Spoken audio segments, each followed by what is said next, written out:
Ticket বিক্রি করছে ঠিকই 25% হলে হইতে পারে, কিন্তু বিনা টিকিট তো যাত্রী যাচ্ছে, এই বিনা টিকিটের যাত্রীদের কি করতে হবে? আমি 15 তারিখে 10 দিন আগে টিকিট কাটার পরেও মানে যাত্রীর ভিড়ের কারণে যেতে পারলাম না। 10 দিন আগে কাটার কারণ হলো আমি যাতে সুষ্ঠুভাবে আমার গন্তব্যে পৌঁছাতে পারি, এই কারণে 10 দিন আগে কাটা।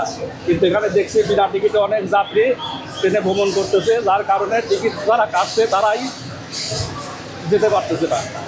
এই কারণে সরকারের কাছে আমার আবেদন যে এটা যেন ঠিক হয়ে যায় আর কি, ভবিষ্যতে পৌঁছাইছেন কটা? আমি স্টেশনে পৌঁছাইছি 1টার দিকে। ট্রেন ছাড়ার কথা হলো ঢাকায় কি 2:30টায়। সেখানে 1 ঘন্টা লেট ছিল, 1 ঘন্টা লেটের কারণে ট্রেন 3:30টায় ছাড়লো আর কি। তারপরেও যেতে পারলাম না। আপনি আপনার সিটটা কি দেখতে পেয়েছিলেন? তো ওটা আপনার সিট?